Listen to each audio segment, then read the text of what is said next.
Chelsea Football Club are already looking for transfer targets for the summer, and Nico Williams is top of the list. Fabrizio Romano confirms a £43 million release clause, but more importantly, Chelsea is scouting him heavily. We're going to break it down, we're going to see if the news is actually credible, and more importantly, do Chelsea actually need him? I'm not for it. Secondly, Jody Morris has gone on a podcast, and guess what he's done? He's basically thrown Declan Rice under the bus. Declan Rice confessions and inside texting has come out to show that he's basically been begging to join Chelsea this whole time, and it's got nothing to do with him rejecting Chelsea. And finally, we're going to take a deep look into the numbers. We're going to see what's been going on at Chelsea and why, even though we've been picking up wins in the league recently, they're not representing what I call Chelsea level performances. And it's all down to the look who played the 4 most minutes for Chelsea Football Club this year.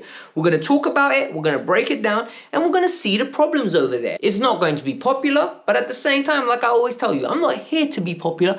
I'm just here to give you my opinion and hear yours. So, before we get started, hit the like button. Let's get 600 likes on this video. Number 2, subscribe. We are creeping up to 33,000. So if we can get 50 new subscribers just from this video, I'll be very grateful. And finally, start sharing this out. The best way for this channel to grow organically is for you to start sharing this to your friends, family, and clipping sections and putting it on social media. Thank you very much for all your support. Now we're going to start with Nico Williams is a Spanish international. I think he's 20 or 21 years old. He can play right wing and play left wing, but predominantly he's a left winger.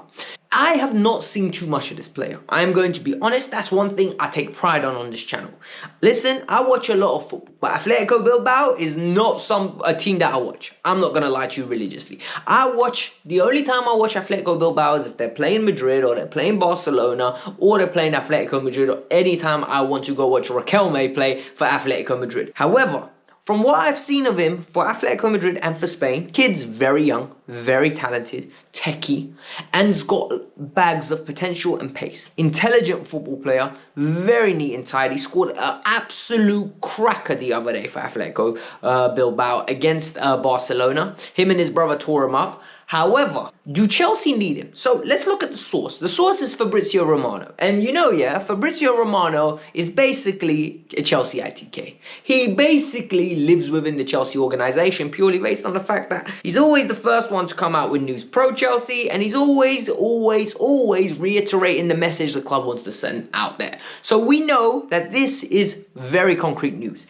He confirms that Chelsea have been sending scouts to look at this player. Boo-hoo, they do this all the time. We've been looking at Diamonde from Sporting, we know that we've been looking at Todibo from Nice, and now we know that we've been looking at Nico Williams from Atletico Bilbao. So have many other clubs. Arsenal are also interested. The key piece of information here for me is the £43 million release clause is very nice. It is attainable, and it is something that Chelsea should be trying to do in the sense of that price range. I think Chelsea need to move away from the price range of 70, 80, 90 million pounds. I think the evidence is there. Malo Gusto 30, Cole Palmer 45. The Disasi, even some would argue, for 40 million. You can buy good premium talent to come in and actually contribute now without having to spend the crazy sums of money, which brings additional pressure.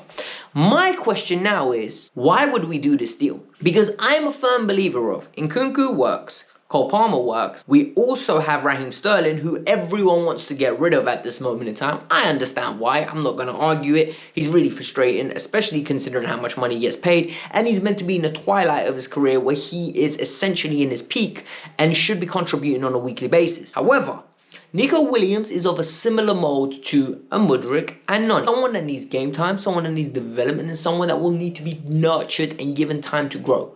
Are Chelsea Football Club at this moment in time designed to allow that to happen? Not for me, because Chelsea demand results. Chelsea Football Club demands success, and more importantly, I think this is the biggest one, Chelsea Football Club don't have patience. We need to win now. We have finished 10th last year or 12th last year, and this year we're on track to be finishing in and around that position. Yes, we're in a cup final. Yes, we're in the last 16 of another cup. Chelsea at this moment in time do not have time to wait for another player to develop. So is this the right move to make? I've got my worries. I want to hear yours. Do you think this is the right thing for Chelsea to do? And if so, why? In the comments, let me know. And if you don't think he's good enough at all, let us know. Declan Rice is a phenomenal footballer. I think that infatuation with the player has literally never been over. There are Chelsea accounts on a regular basis every time Arsenal play, roasting him, and there are Chelsea accounts that are praising him. The common comparison to Moises Caicedo is never going to end. The comparison to Moises Caicedo is never going to end purely based on the fact that the narrative is simple. Chelsea should have used the money to go get Declan Rice.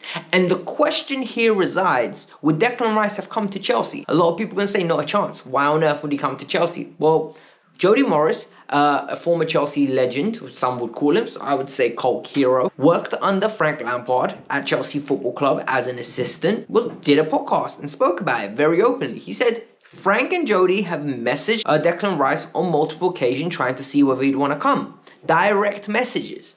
And the quote was, of course I'd love to, I'm a Chelsea fan. And this isn't something that we already knew. Yet people continuously wanted to say he rejected us. There was no rejection. And I actually believe, like firmly, now if I get to speak my mind, I think Declan Rice is a very good footballer. Do I think Declan Rice is better than Moises Caicedo? Maybe at this moment in time, as a 6 he is, he's not better than him as an 8. I don't think he's better than him as an 8. And more importantly, do I think Moises Caicedo, maybe in a year's time, would be better? I think so. I think Moises Caicedo overall will have the better career. I think when all is said and done, Chelsea would have made the right decision for going after Moises Caicedo instead of a Declan Rice. But I think at this moment in time, because they're doing really well, Arsenal, and winning games on a consistent basis, it looks like Arsenal got the better player. But we already know that Moises was playing at Arsenal and Declan was playing at Chelsea. The narrative would have flipped. The narrative would have been Chelsea shouldn't have spent this on a player that can't play out the back. Chelsea shouldn't have done this. Chelsea shouldn't have done that. Results-based analysis exists in football massively. And we need to avoid that at all costs. Both players have their strengths. Both players have their weaknesses. However, they're very different in a sense that you can't really compare it. I think Rice can play the 8 to a decent standard. I think he can play the 6 to a marvelous standard. But there are elements of his game that I'm not happy about. And the fact that people tried to say he rejected us and wouldn't be interested in joining us is blasphemy. Because this guy would have ran to the club. He absolutely would have rented a car, zip car vibes, drive from East London all the way to West London in peak rush hour time, from London, queuing up in that traffic, being there, begging to sign for us. That's just my personal opinion. I don't know about yours. The final bit of news that we need to talk about at this moment in time is Chelsea have got 4 players that have played the most minutes in the Premier League for them. And once you look at these 4 players, I think it's very evident to see why Chelsea at the moment are languishing in 11th place. Whilst results recently have picked up, and like if you look at it from a progressing standpoint, right? Chelsea in the first 9 games, I think picked up 12 points. In the second 9 games, they picked up in and around 13, 14 points. And right now, they're on track to, match the first half with just 5 games gone. So Chelsea are doing, 6 games gone, sorry. So Chelsea are doing really well in terms of they won 3 in a row, then they lost 2 in the league. And it's like come down and undone all the good positive vibes about it. Beat Palace tomorrow is integral. Chelsea beat Palace tomorrow and all of a sudden the whole narrative changes, right? The whole perspective changes in the sense that, well, you know what? We've won 4 out of the last 6. This is good vibes in the league. This is what we should be doing. If we do this for the rest of the season, life will be good, yada, yada, yada. However, I want to look from a big picture downwards, right? Because the way I like to construct my squad and the way I like to judge where we're going to finish at the end of every season for next season coming up is what work do we need to do? And that's a video that we're going to do later on. However, how many of our players now start for the current top 4? Or start for the current top 3, the way that we need to do. Because our competition at the moment is Arsenal, Liverpool, Man City. This is who I want us to compete with next season. I don't believe in this nonsense, oh, first we go and get top 4, and then we can compete for the league. No, I don't believe in that. I've seen us with Conte within, literally after one thrashing, change the formation, change the tactics, oh, happy days. I've seen us be absolutely terrible when Tuchel comes in, we go and win the Champions League. So I believe tactics and improvement with adjustments makes the whole difference. And the 4 players that have played the most minutes for us, Moises Caicedo is one of them, right? This is a player, I think if he becomes available on the market, Arsenal, Liverpool, and Manchester City all would be interested. I think if he's in their squad, he's making a case to start for all of them. I think Moises Caicedo starts for Arsenal. I think Moises Caicedo starts for Liverpool. And I also think there's a very good case that Moises Caicedo would be having a good opportunity at Manchester City. Maybe not from the outset, but after a significant period of time of 9 months to 12 months, so a year, Pep would get him into the team. The energy, the ability on the ball, the ability to win balls back in transition, driving ability, great player. He is not a problem. He is perfect in what we're trying to build. The next one's Thiago Silva. Thiago Silva has played an absolute heck of a minutes this season. This is a problem because if you look at it, Thiago Silva, he is so dependent on tactics being in his form. I love Thiago Silva. I think he's fantastic. I think he's been our best centre-half this year. People won't agree with me. But I'm also in the camp that believes Thiago Silva should be getting eased out of this. Yet, he's getting more and more minutes. Yet, he's being asked to play 3 games in 7 days, which is preposterous when you actually think about it. Age 39, the dependency on him. Does he start for Arsenal? No. He doesn't start, in my opinion, ahead of Gabriel or Saliba. Does he start at Manchester City? Does he start ahead of Diaz? Not a chance. Does he start ahead of Nathan Ake and Akanji with that high line? Not a chance. Garvidal, he doesn't start ahead of them. They need legs and they need to execute their tactics properly. He won't be able to do that. He does not start in front of Konate, nor does he start in front of Virgil. That right there, for me, insinuates we have a problem and why we aren't in the top 3. One of our most consistent starters doesn't even get a look in those teams. Conor Gallagher. He's up there. Conor Gallagher's played the most minutes for Chelsea this year. And the question I'm going to ask is, what are Conor Gallagher's attributes that get him into those teams? He does not start for Manchester City. Pep would rather rip any remaining follicles off his head of hair than play him. He does not start for Arsenal. Under no circumstances will Arteta have a player with that basic ball retention. Maybe he starts for Liverpool. And when I say maybe, I mean maybe Klopp sees something in him from the energy standpoint aspects, the way he did with Jordan Henderson or GD Wijnaldum. Yet, I still have my doubts because Liverpool are going down this different avenue of type of midfielder where Curtis Jones, very techie, Szoboszlai, techie, McAllister, techie. Endo's the only midfielder in that team where I go, you know what, you're very shaky on the ball, but even then he's a 6. So Gallagher is another one. And then Disasi. Axel Disasi came in as a 4th choice.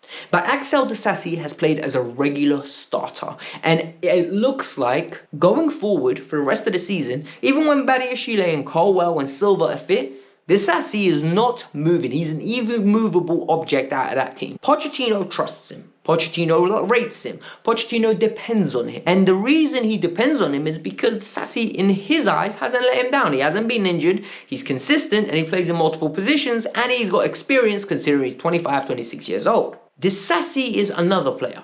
And now I'm going to ask you the question. Does Disasi start for Liverpool? Not a chance. Does Disasi start for Arsenal? Not a chance. Does Disasi start for Manchester City?